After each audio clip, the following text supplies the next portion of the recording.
제가 어떤 분들이건 간에 이건 드셔도 된다 하는 것 중에 하나가 유산균이에요. 유산균은 어떤 상황에서든 제가 드시라고 권장드립니다. 근데 그 다음에 제일 많이 들어오는 질문이 그럼 어떤 걸 먹어야 돼요? 어떤 유산균을 먹으면 좋아요? 저한테 선택하고 골라달라, 이 요청이 정말 많이 들어옵니다. 그래서 제가 다양한 유산균 제품도 먹어보고 테스트도 해보고 그 작동 원리를 계속 파헤쳐 보니, 그래서 딱 90일만 우리가 반복되게 매일 지원군을 넣어주고 보급을 해주면 장내 환경은 야금야금 변화합니다. 매일 내가 반복하는 이 행동이 조그만 행동이지만 이게 결국 내 몸의 변화를 이끌어내게 되어 있습니다. 한 달, 두 달 하지 마시고 딱 한 3개월 정도, 90일 정도 하면 웬만큼 좋습니다. 그때서야 장내 환경이 바뀐다. 안녕하십니까 구독자 여러분, 후쌤입니다. 많은 분들께서 우리 모두 튼튼 카페에서 본인들의 일상, 본인들의 긍정적 루프들을 기록해 나가고 있습니다. 아직 우리 모두 튼튼 카페를 모르시는 분은 댓글에 카페 주소를 알려드릴 테니까 거기 와서 혼자서 우리가 운동을 매일매일 반복해 나간다, 그리고 좋은 음식들을 먹는다, 그리고 독서를 해 나간다, 정말 딱 반복된 루프가 되기 전까지는 억지가 필요해요. 강제로 어떻게든 매일매일 반복할 수 있는 계기가 필요합니다. 그래서 우리 모두 튼튼 카페에서 우리 구독자분들이 오셔가지고 매일매일 본인의 반복을 기록하고 계십니다. 그러면서 어느 순간 이 모든 것들이 자연스러워지는 그런 단계까지 들어가는 것을 제가 잘 보고 있습니다. 혼자서 잘 안 되는 분들은 같이 많은 사람들이 이 길을 걸어가고 있다, 그 사실을 알게 되면 힘을 얻고 동기부여가 됩니다. 같이 한번 해보시자고요. 오늘도 유산균에 대해서 더 말씀을 드릴 건데, 유산균 하니까 우리가 대체적으로 장에 살고 있는 좋은 균, 이 정도로 생각을 하잖아요. 그리고 발효식품을 통해서 유산균을 섭취해야 된다, 이렇게 생각하는데, 실제로 우리 몸의 유산균은 겉표면, 안표면 전부 다 존재합니다. 우리가 몸속이라고 했을 때 장을 얘기를 합니다. 입을 통해서 음식을 먹고 항문으로 배출이 되잖아요. 실제로 우리 몸 안쪽을 통과를 하지만 실제로는 그 몸 내부는 아니에요. 몸 내부는 어디서부터냐? 장 점막을 통해서 흡수가 돼서 혈액으로 들어간 순간부터 몸 내부입니다. 몸 내부에는 존재하지 않고 우리 몸의 표면, 그러니까 구강부터 항문까지 전체적인 장 표면에 위 빼고 모든 표면에 삽니다. 위는 원체 산성이 강해서 거기에는 살 수가 없기 때문에 그걸 제외한 대부분의 안쪽 표면에는 다 살고 있습니다. 그리고 피부 표면에도 다 유산균이 살고 있어요. 그리고 질, 안쪽 표면도 다 점막이기 때문에 거기도 유산균이 살고 있어요. 한마디로 우리 몸의 표면이란 표면에는 다 유산균이 살고 있습니다. 공생하고 있어요. 그 유산균은 우리 몸에 거의 해를 끼치지 않으면서 굉장히 좋은 역할을 많이 합니다. 우리 몸은 걔들한테 수분과 영양소를 제공을 해요. 그리고 걔들은 거기 사는 대신에 우리한테 이득이 되는 행동을 해요. 우리가 더 오래 살 수 있게. 왜? 우리가 오래 살아야지 걔들도 오래 살 수 있으니까 우리한테 이득이 되는 행동을 하려고 합니다. 대표적인 게 유산균이 먹이 활동을 하면서 젖산을 내놓습니다. 이 젖산은 pH 3.5에서 4.5 정도인 산성 환경을 유지시켜요. 이 산성 환경이 우리한테 어떤 이점이 있냐? 산성 환경에서 버티지 못하는 나쁜 균이 서식하지 못하게 만들어줘요. 유산균이 자리를 잡고 있음으로 인해서 우리 몸에 독성을 일으키고 감염을 일으키는 그런 균들이 침범하지 못하게 방어선이 되어줍니다. 예를 들면 여성의 질 같은 경우에도 유산균이 많이 살아요. 그런데 만약에 유산균들의 양이 줄었어요. 그러면 질염이 생깁니다. 그리고 질 내에 균들의 균형을 맞춰주기 때문에 과도한 면역 반응이나 염증 반응들, 이런 게 잘 일어나지 않게 안정된 환경을 만들어줍니다. 질 유산균 얘기가 나와서 말인데, 우리가 유산균 음식을 먹는다고 해서 그게 질로 바로 들어갈 수가 없잖아요. 어떤 경로를 통해서 질까지 유입이 되냐면, 장내에 유산균 양이 많아지면 변을 보거나 변을 보지 않아도 항문을 통해서 그 주변에 유산균의 양이 늘어나요. 항문을 따라서 회음부를 지나서 질로 자연적으로 이동을 합니다. 그래서 우리가 유산균을 많이 먹고 장내 유산균의 양이 증가를 했을 때 질내 유산균 환경도 괜찮아집니다. 그래서 질내 유산균을 따로 관리를 하는 게 아니라 장내 환경을 잘 만들어내면 질의 상태도 따라서 괜찮아진다, 이렇게 볼 수 있습니다. 피부에도 유산균이 많이 살고 있어요. 이 피부도 마찬가지로 보호 기능이 필요해요. 유산균들이 살면서 그 땀구멍에서 나오는 먹이들을 먹고 살면서 피부 표면의 산성 상태를 유지시키면서 외부의 균들이 침범하지 못하게 거기서 다 잡아버려요. 근데 이 피부의 유산균들은 언제부터 형성이 되냐? 처음에 아기가 출산할 때 이 산모의 산도를 지나면서 거기에 질에 있는 유산균들에 한번 이렇게 몸 전체가 코팅이 돼요. 그게 최초의 피부에 코팅된 유산균입니다. 거기서부터 유산균들이 자리를 잡게 되고, 그리고 어른들이 안아주고 모유 수유 과정에서 애들이 이렇게 막 피부에도 막 묻히잖아요. 그 과정에서 이게 먹이가 돼서 또 새로운 유산균들이 피부에 또 정착을 하게 되고, 어른과의 포옹 과정에서 어른들 피부에 있는 유산균이 아이한테도 넘어가고, 애들이 장난감을 만지고 친구들이랑 이렇게 부비면서 타인이 가진 유산균들을 계속 내가 이식을 받는 거예요. 근데 아이나 어른이나 피부에 유산균이 줄어들게 되면 어떤 일이 벌어지냐? 첫째로 이 산성 유지가 안 되니까 외부 세균 침입이 많아집니다. 대표적으로 황색 포도상 구균, 이런 균들이 늘어나면서 아토피라든지 피부염이라든지 습진, 여드름, 모든 피부 질환들을 더 많이 만들어내게 됩니다. 그리고 나이가 들면서 점점 피부 환경이 나빠지니까 유산균이 서식하는 환경도 나빠져요. 그러면 피부의 장벽은 더 약해지고 보호 기능이 떨어지니까 가렵고 피나고 따갑고 민감성 피부가 되어버립니다. 피부에도 일정량의 유산균들이 살고 있어야지 피부가 건강해지는데, 어떤 경우에 이 피부의 유산균 양을 줄이냐? 아까 산성이라고 했잖아요, 환경이. 그런데 우리가 강한 염기 환경, 세정제, 비누 이런 것들을 너무 자주 사용을 해서 강하게 뽀득뽀득하게 이렇게 씻어내버리면 나쁜 균들도 없어지지만 유산균들도 거기서 버티지를 못해요.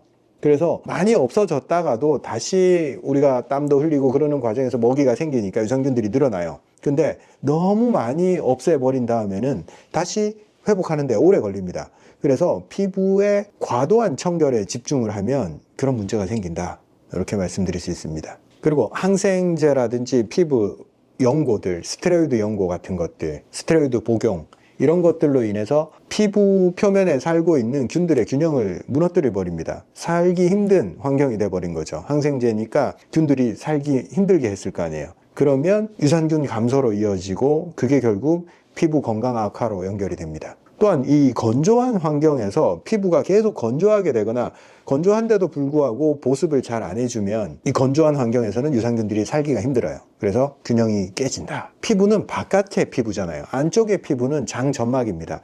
장점막 균형이 깨졌을 때 그 면역 기능이 깨지면 피부에도 똑같이 영향을 줘요. 그래서 장 상태가 안 좋아지면 피부에도 곧장 드러납니다. 피부 상태가 안 좋은 사람들, 피부가 건조한 사람들, 장도 똑같이 건조한 거예요. 그리고 나이가 들수록 피부에 이 분비샘들의 기능이 떨어지니까 이걸 먹고 사는 유산균들은 당연히 먹이가 줄어서 점점 유산균의 양 자체가 줄어버려요. 그래서 피부의 방어막이 깨지고 가렵고 염증에 쉽게 노출되고 민감성 피부가 되어갑니다. 유산균이 단순히 장 내에만 사는 게 아니고 몸 전체에 같이 공생을 하고 있다. 우리는 우리가 살아가지만 실제로는 우리만이 아니다.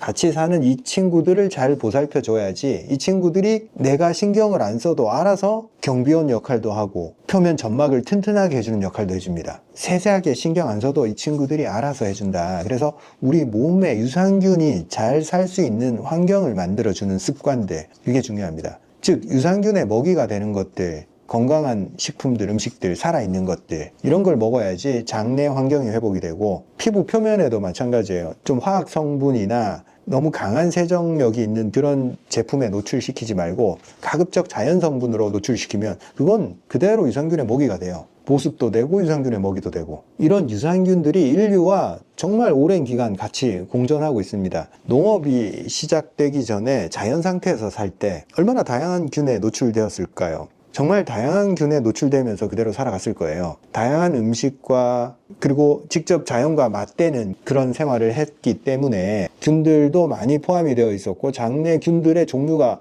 엄청 다양했을 거예요. 그래서 지금 인류가 농경 생활은 한 10,000년 정도 했지만 그 이전에 훨씬 더 긴 기간 동안 살아왔단 말이에요. 호모 사피엔스로 30만 년 최소. 그 기간 동안 유산균이랑 같이 공생하는 방법을 터득을 해서 그걸 통해서 건강을 확보시켜 왔습니다. 근데 현대에 와서는 그 균형이 정말 많이 무너졌어요. 왜? 무균 상황을 너무 추구를 하고 균들을 혐오를 하잖아요. 근데 나쁜 균들을 혐오하는 거는 괜찮아. 근데 좋은 균들과 접촉할 기회가 자꾸 줄어버립니다. 그래서 예전에 그렇게 흔하지 않았던 아토피, 국민학교 세대들은 알 거예요. 피부 아토피 이런 거 굉장히 드문 질환이었다는 거를. 근데 요즘 애들은 거의 한 90% 정도가 아토피 달고 살죠. 그 아토피 자체가 문제가 아니라 그 아토피를 방어해 줄 수 있는 좋은 균들과의 공생이 깨져버린 거예요. 유산균이 현대 과학의 영역으로 들어온 것은 최초로 파스테르가 균을 발견하면서부터예요. 세균이 음식을 썩게 하는구나, 이걸 파스테르가 처음으로 발견을 했고, 그리고 뒤이어서 이 메치닐코프가 장내에 유산균들이 유해균들을 억제하면서 이 유해균들이 내놓는 독소의 양을 줄임으로 인해서 노화를 방지했다, 이런 가설을 세운 거예요. 불가리아에서 이 사람들이 요구르트를 먹으면서 장수하는 그 상황을 보면서 장수에 대한 키포인트가 이 유산균 섭취에 있다, 이런 사실을 처음으로 발견해낸 사람입니다. 실제로 이 사람 말이 맞았죠. 장내 유산균이 면역과 건강에 영향을 미친다라는 것은 지금 사람들한테는 당연한 사실이 되어 있습니다. 최초로 이분 덕분에 우리가 이 사실을 알게 된 거죠. 처음에 사람들은 콧방귀도 안 꼈어요. 근데 메치닐코프가 계속 연구를 해서 결국 유산균이 면역에 영향을 끼친다는 것을 입증을 했어요. 그 뒤로는 사람들이 알게 된 거죠. 충분한 유산균이 있어야지, 몸에 유산균이 공생을 해야지만이 인간이 면역계를 제대로 작동시킬 수 있고 나쁜 균으로부터 보호를 받을 수 있다는 사실을. 우리가 눈에 안 보이지만 우리 몸에 한풀 싹 코팅이 되어 있는 거예요. 안 보이는 그 균들이 보호막으로 우리를 둘러싸고 소위 말하는 나노 테크놀로지로 알아서 방어막을 쫙 형성해 주는 거예요. 얼마나 좋아요. 이걸 만약에 우리가 돈 들여서 이 시스템을 구축을 하려면 말도 안 되는 비용이 투입될 거예요. 근데 오랜 기간 우리가 유산균과 공존하면서 서로 이익을 제공을 하면서 방어 시스템을 공유를 한 거예요. 근데 현대에 오면서 이게 무너졌습니다. 농경사회 때만 하더라도 되게 단편적이었지만 대량의 유산균을 공급하는 식습관을 가지고 있었습니다. 근데 현대에서는 첫째로 청결에 대한 관념이 너무 높아져서 우리가 사람과 사람의 접촉도 줄었죠. 그 과정에서 유산균이 오고 가는데, 그 다음에 너무 위생적으로 하니까 우리 환경상에서 존재하는 균들이 확 줄어버렸어요. 그래서 피부 표면, 장내 환경, 충분한 종류의 생태계가 형성이 되지 않아요. 그리고 먹는 음식에서 발효 음식들의 양이 줄었고, 그리고 착색, 보존료 같은 것들이 음식에 많이 포함되면서 그것들은 장내에서 유익균들, 유산균들이 아니라 나쁜 균들의 먹이가 되면서 장내의 유산균의 우위를 깨버리니까 유산균의 양이 급속도로 줄어버린 겁니다. 그래서 현대인들은 그냥 만성적으로 변비, 설사, 우리 환자들 오면 정상인 변이 잘 없어요. 변비 아니면 설사예요. 그리고 피부 문제를 정말 많이 가지고 있습니다. 총체적으로 원래 쉽게 작동하던 그 유산균 방어 시스템이 현대인들한테는 제대로 작동하지 않는다는 겁니다. 우리는 항상 외부의 환경과 맞닥뜨리고 그거와 싸우고 있습니다. 왜? 박테리아, 균, 세균, 바이러스, 이런 애들은 호시탐탐 노립니다. 감염시켜서 점령하기 위해서. 근데 우리의 아군을 많이 잃어버렸잖아요. 이게 심각한 문제가 되고 있습니다. 비유를 하자면 2차 세계대전 때 독일, 일본을 필두로 하는 추축국과 미국, 영국, 소련을 주축으로 한 연합군. 결과는 연합군의 승리였죠. 이 연합군이 승리를 할 수 있었던 것은 두말할 필요 없이 미국의 보급 능력입니다. 미국이 끊임없이 군인과 물자를 공급했기 때문에 도저히 독일과 일본은 이길 수가 없는 상대였던 거죠. 물량 공세를 따라올 수가 없었던 거예요. 그래서 어떤 전쟁의 승리의 기본은 보급입니다. 마찬가지로 우리 몸 안에 일어나고 있는 전투 상황, 유산균과 유해균의 싸움에 있어서 우리가 유산균한테 해줄 수 있는 것은 보급입니다. 얘들이 좋아하는 것을 충분히 보급을 해주면, 그리고 그런 친구들이 많이 들어있는 식품을 먹어서 그 군인을 보충을 해주면 전쟁 상황은 알아서 유산균이 우위에 설 수 있게 됩니다. 우리 환자들이 이것 먹고 있어요, 저것 먹고 있어요, 건강식품으로 많은 걸 먹고 있잖아요. 제가 어떤 분들이건 간에 이건 드셔도 된다 하는 것 중에 하나가 유산균이에요. 유산균은 어떤 상황에서든 제가 드시라고 권장드립니다. 근데 그 다음에 제일 많이 들어오는 질문이, 그럼 어떤 걸 먹어야 돼요? 어떤 유산균을 먹으면 좋아요? 저한테 선택하고 골라달라, 이 요청이 정말 많이 들어옵니다. 그래서 제가 다양한 유산균 제품도 먹어보고 테스트도 해보고 그 작동 원리를 계속 파헤쳐 보니 생각보다 제 마음에 드는 유산균 제품이 없었어요. 그래서 우리 환자들한테 권해줄 수 있는 유산균 제품을 제가 만들었어요. 제가 유산균 제품을 설계를 하면서 4가지를 염두에 뒀어요. 첫째, 좋은 유산균 균주가 들어가야 된다. 입증되고 검증된 유산균들. 둘째, 유산균이 위를 거쳐서 장까지 도달하려면 강한 위산에 견딜 수가 있어야 돼요.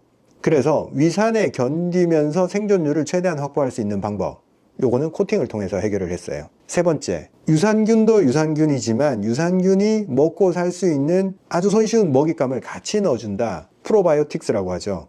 아무리 좋은 유산균을 넣어줘도 유산균이 빠르게 먹고 증식할 수 있는 먹이를 같이 주지 않으면 유산균 생존율이 떨어집니다. 그래서 유산균의 먹이가 되는 프리바이오틱스를 어떤 걸 선택을 하느냐. 제가 선택한 프리바이오틱스는 자엘로 올리고당입니다. 제가 왜 자엘로 올리고당을 선택을 했냐면 이게 금액대가 좀 비싸요. 프리바이오틱스 중에서. 근데 스틱형으로 이 안에 가루로 2g이 들어가요. 2g이 전체 용량이 들어가는데 다른 프리바이오틱스를 사용을 하면 이 부피가 계속 늘어나요. 근데 자엘로 올리고당은 소량으로 많이 먹여 살릴 수 있어요. 그래서 원재료 가격이 비싸지만 효율성은 아주 좋습니다. 소량을 넣어도 유산균들이 많이 증식을 하는데 그는 최대한 저는 많이 넣기 위해서 먹이를. 그래서 어떻게 하면 많이 넣을 수 있을까? 자엘로 올리고당을 넣으면 부피 대비 많은 양의 먹이를 공급할 수 있어요. 네 번째, 장에 증식할 수 있는 기간이 필요해요. 여러 측면으로 제가 테스트를 해봤을 때 대부분 이런 것들을 꾸준하게 못 먹어요, 사람들이. 한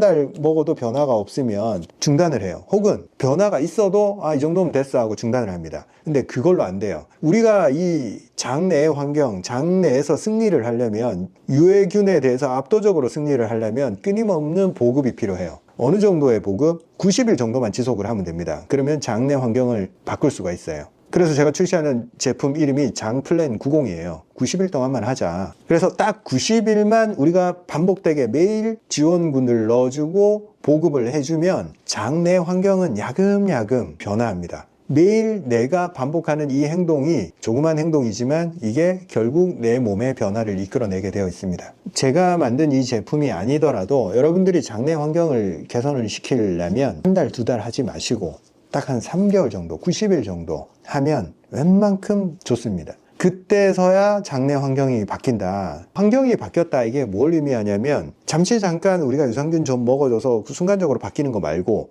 이제 유산균들이 자리를 잡아서 뭔가 추가적인 액션이 없더라도 스스로 자생할 수 있는 생태계가 형성이 됐다, 요걸 얘기를 합니다. 그 정도 돼야지 이제는 보급 없이도 계속 전쟁에서 승리할 수 있게 됩니다. 뭐든지 처음에 효과가 별로 없다고 거기서 중단하면 안 돼요. 우리가 건강을 좋게 하는 모든 행위는 몇 번 해서 효과가 있는 거, 만약 그런 게 있다면 우리가 뭐 항생제라든지 뭐 독한 약들을 썼을 때 그건 근본적으로 우리 몸의 생태계를 회복하는 방법은 아니에요. 강한 드라이브를 거는 거예요. 뭔가를 억제시키거나 블라킹을 하는 행위입니다. 근데 그거는 장기적으로 그런 방법은 쓰면 안 됩니다. 잘 모르고 예전에야 항생제를 뭐 한 달도 쓰고 2달도 쓰고 이런 분들이 많았는데 그러면 큰일 나요. 장내 생태계, 환경, 유산균 모든 게 다 파괴가 됩니다. 설령 항생제나 소염제를 오랫동안 사용해 온 분들도 내 몸의 시스템, 생태계가 무너졌다라는 걸 인지하시고 하나하나 꾸준히 이렇게 회복해 나갈 때는요, 표가 안 나요. 근데 결국에는 표가 나는 게 뭐냐면 긴 시간 꾸준히 반복을 했을 때는 결국에는 바뀌어요. 그래서 표가 안 난다고 낙담하지 말고 계속해 나가는 거. 매일 하루에 그 반복들, 내가 하루에 할 수 있는 그 행위, 중요한 행위, 그걸 계속, 단순하지만 그 행위를 계속 반복해 나가는 거. 거기에 열쇠가 있습니다. 건강의 열쇠가. 우리 한번 같이 건강을 위해서 매일매일 하루 해야 될 일들을 한번 쌓아 나가 봅시다. 장플랜 90 여러분들이 많이 기다려 주셨어요. 제가 제품에 대한 기준이 굉장히 까다로워요. 샘플 몇 개 받아보는 게 아니라 뭐 한 10번씩 받아봐요. 그러면서 빠꾸 하면서 계속 최적을 찾아내려고 하고 거의 최종 단계에 들어가서도 문제가 발생되면 진행을 안 합니다. 그러다 보니 한 제품 만들어내는 데까지 정말 한 1년 걸리는 것 같아요. 웬만하면 세상에서 제일 좋은 걸로 만들어 보자 라는 기준이 있기 때문에. 유산균을 만들게 된 계기가 진료실에서 가장 많이 물어보는 질문 중에 하나였어요. 유산균 먹어도 됩니까? 어떤 걸 먹어야 됩니까? 유산균은 웬만큼 드셔도 된다 라고 말씀을 드렸지만 어떤 제품이 좋다 이걸 추천하기가 정말 어렵더라고요. 어떤 부분이 괜찮으면 또 어떤 부분이 미흡하고 제 마음에 드는 유산균을 찾기가 너무 힘들더라고요. 그래서 추천을 못 해드렸어요. 이거 드시세요 라고 과감하게 추천을 못 해드렸는데, 그래서 제 기준을 충족하는 제품을 만들었습니다. 가장 검증된 제조업체에서 만든 균주 7종, 그리고 유산균의 먹이가 되는 프리바이오틱스를 얼마나 효율적으로 포함시킬 거냐. 아무리 좋은 게 있어도 장까지 도달을 못하면 안 되니까 위에서 살아남을 수 있게 코팅을 하는데, 그냥 코팅이 아니라 3중 코팅으로 생존율을 보장하는 방식으로 최소한 100억 유산균이 들어있어야 된다 라는 기준, 이 모든 것을 충족시키면서 실제로 괜찮은 반응이 나와야 된다. 그래서 사실은 우리가 설계하고 샘플을 만들고 그런 과정보다 실제 많은 샘플들을 주변에 나눠줘 보면서 그 반응들을 체크해 왔습니다. 그래서 시간이 오래 걸릴 수밖에 없어요. 한약 기반의 제품들은 제가 워낙 경험이 많다 보니까 어떤 식으로 작용을 하는지 제품화 시키는 데까지 조금 더 빨리 알 수 있습니다. 근데 유산균은 사람마다 불편한 정도가 다르잖아요. 그래서 그 사람들한테 어떻게 반응하는지 줘봐야지 아는 거예요. 그래서 시간이 좀 오래 걸렸습니다. 특히 이런 분들께 권장을 드려요. 변비, 설사 두 가지 다 왔다 갔다 하는 사람도 많고, 변비 경향이 쭉 가는 사람이 있고 변이 무른 경향이 쭉 가는 사람들이 있어요. 둘 다 괜찮아요. 양쪽 다 작용할 수 있게 설계를 했습니다. 그리고 더부룩하고 가스가 차서 장에 불편감이 강한 분들, 그리고 장내 환경을 깨는 약을 오랫동안 복용해 오신 분들, 특히 항생제를 오래 복용하면 장내 균총이 다 훼손되어 있습니다. 다시 복원을 해야 돼요. 그 복원을 염두에 두고 설계를 했기 때문에 많이 없어진 분들도 90일 동안 차근차근 하면 장내 생태계가 복원이 된다, 이렇게 말씀드릴 수 있습니다. 그리고 뭔가 모르게 몸의 면역력이 자꾸 떨어지고 잔병치레가 많은 분들,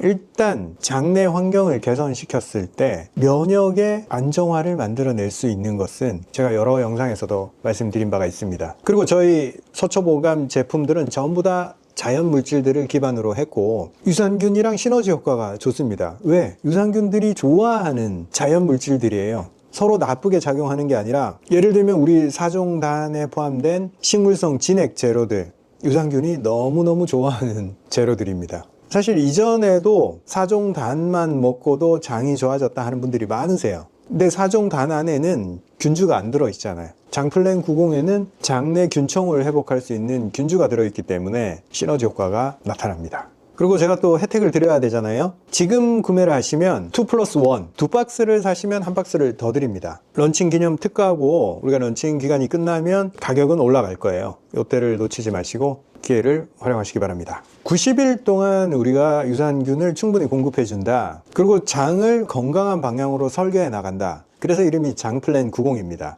90일만 여러분 같이 한번 장을 만들어 가보자고요. 감사합니다. 저희가 장플랜 90을 런칭을 했는데 반응이 너무 폭발적이었어요. 저희가 준비한 수량이 생각보다 너무 빨리 소진이 돼서 2차 물량을 준비하고 있고 이벤트를 조금 더 연장을 할 생각입니다. 기회를 놓치신 분들이 많은 것 같아서 요청이 있어서 조금 더 연장을 해드릴 거예요. 구매하고 벌써 효과를 보고 계신다, 이런 댓글들도 있고 또 여러 가지 질문들이 계속 올라오시더라고요. 그래서 정리해서 말씀드리겠습니다. 언제 먹어야 되냐, 이 질문이 가장 많았는데 식사 직전이나 식후 그쯤이 괜찮아요. 소화에 크게 문제가 없는 분들은 식사 직전 이때 드시면 괜찮아요. 공복에 먹는 게 좋고, 위산이 안 나왔을 때 생존율이 좀 더 높기 때문에, 위산이 좀 약하고 소화력이 떨어지고 공복에 뭔가 먹었을 때 위가 자극되는 분들이 있어요. 그런 분들은 식후에 드셔도 괜찮습니다. 일반적으로는 식사 직전 드시면 되고, 소화기가 너무 약한 분들만 식후 이렇게 드시면 돼요. 그리고 소금물을 아침에 일어났을 때 수분 공급 차원에서 드시는 게 좋다 제가 말씀드렸습니다.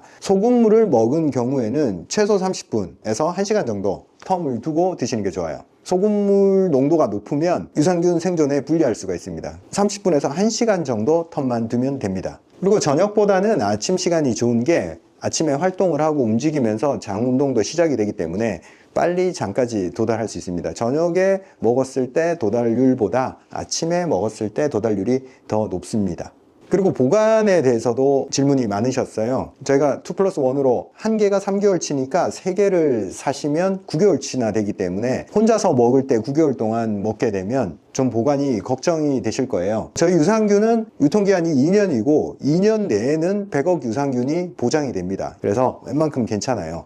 굳이 냉장 보관하지 않아도 괜찮고, 다만 직사광선이나 너무 온도가 높은 곳에 보관하시면 안 되고 서늘한 쪽이 더 좋아요. 직사광선이 닿지 않아야지 괜찮고, 그리고 코팅이 되어 있기 때문에 생존율 자체가 높습니다. 그렇게 꼭 냉장 보관하지 않아도 괜찮아요. 그리고 아이들도 먹어도 되냐, 나이가 드신 분들도 먹어도 되냐, 누구나 다 먹어도 되냐, 이 질문이 많았어요. 누구나 다 드셔도 됩니다. 장이 불편한 사람이 드셔도 되고, 장이 불편하지 않는 사람이 드셔도 되고, 그리고 저희 원료 공급사가 다니스코라고 세계 3대 유산균 기업이에요. 그만큼 검증받고 안전하게 만들기 때문에 이미 검증받은 기업에서 만든 검증받은 균이다, 이렇게 생각하시면 됩니다. 매일 유산균을 아침 식전에 먹는다, 이 행동들을 쌓아 나갔을 때 굉장히 재밌는 일이 생길 거예요. 여러분들이 확인할 수 있는 것은 변의 형태, 색깔, 이런 것들이 변화하는 걸 느낄 수 있을 거고, 그렇게 장이 건강해지는 과정에서 또 다른 이점들이 계속 생길 거예요. 얼마나 간단해요. 우리가 매일 하는 행동에 그걸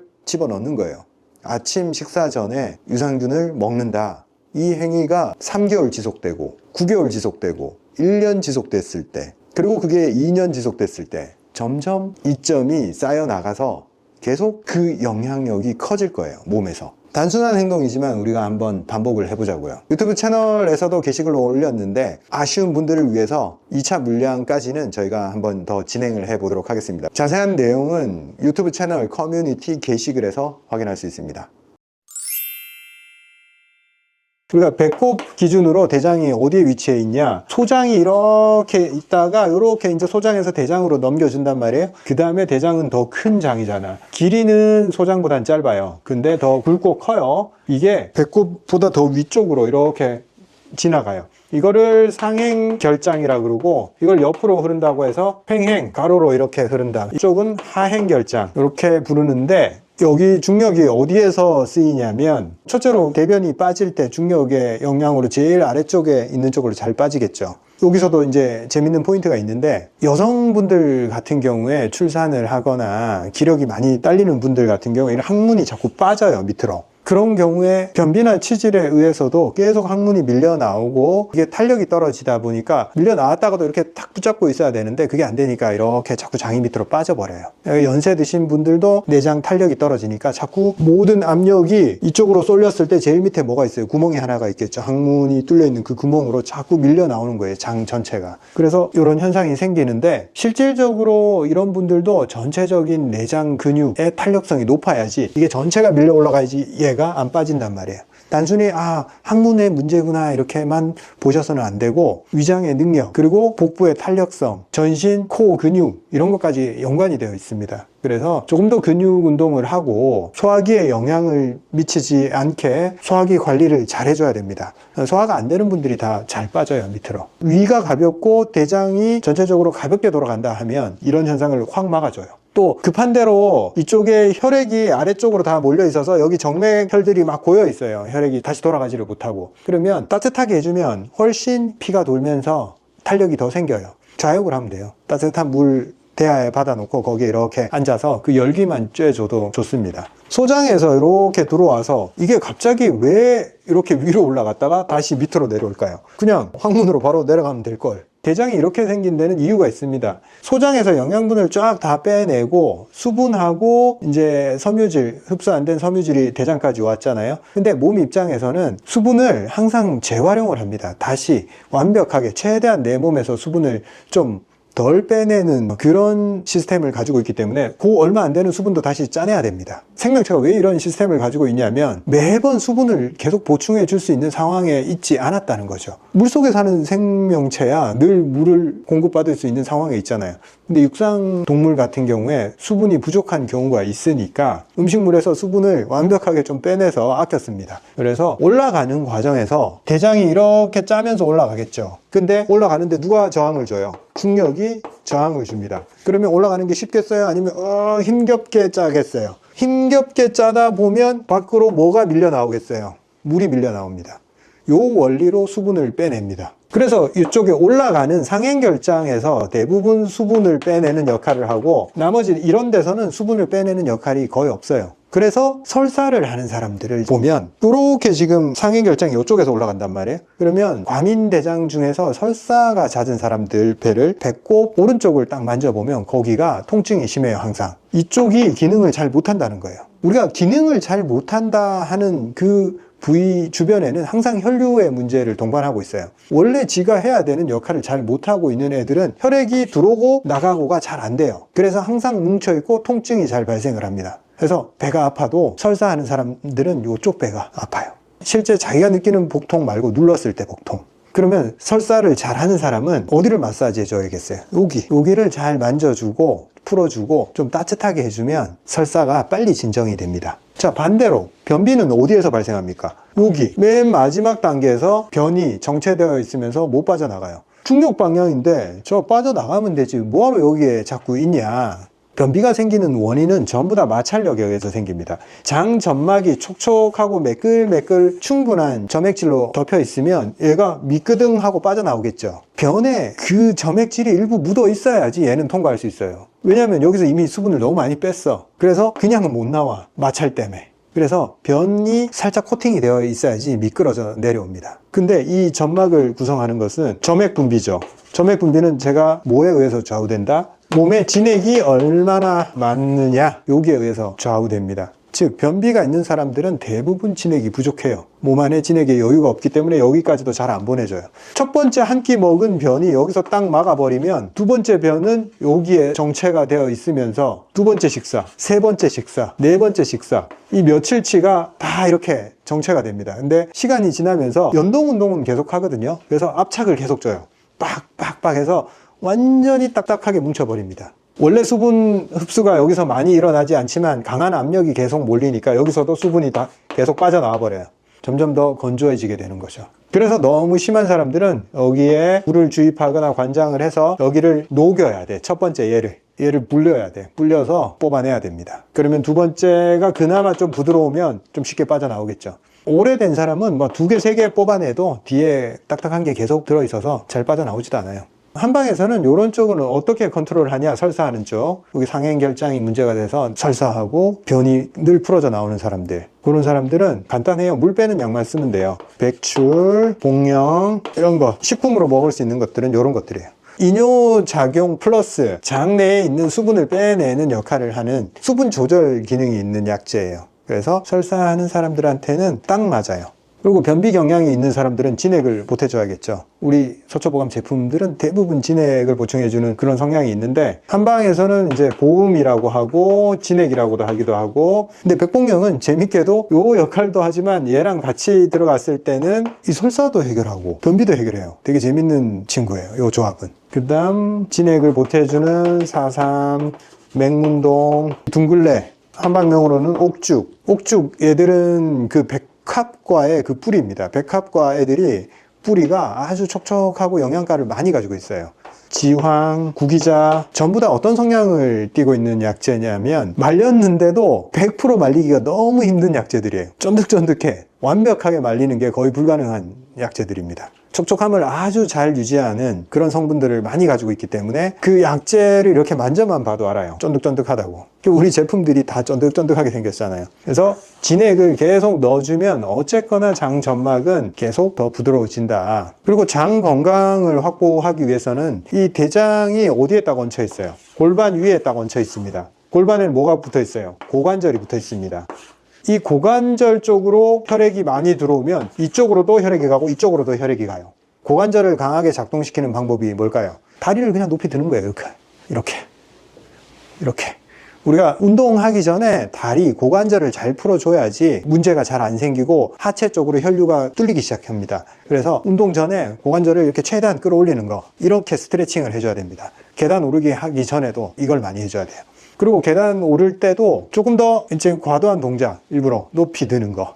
높이 들면 이쪽으로 혈행이 좋아지고 변비든 설사든 두 개 다 도움이 된다. 그리고 장에는 우리가 유산균, 유익균들을 최대한 많이 확보를 해줘야 됩니다. 그래서 그 유익균들의 모기, 섬유질들, 모든 채소와 과일들이 섬유질이에요. 그런 것들을 최대한 많이 먹어주면 그 섬유질이 볼륨을 형성을 해서 이렇게 밀어내는 압력을 더 잘 만들기도 하고, 그걸 먹이로 살고 있는 애들이 장 점막에 살고 있는 게 유익균들이죠. 그 유익균들이 많아지면 많아질수록 장의 건강을 확보를 하고, 심지어는 이 유익균들이 하는 역할 중에 중요한 게 세로토닌 같은 호르몬들을 만들어내요. 우리 자체 몸에서 만드는 것보다 훨씬 더 많은 양을. 그래서 장 건강이 좋으면 기분이 좋아요. 그리고 머리가 잘 돌아가요.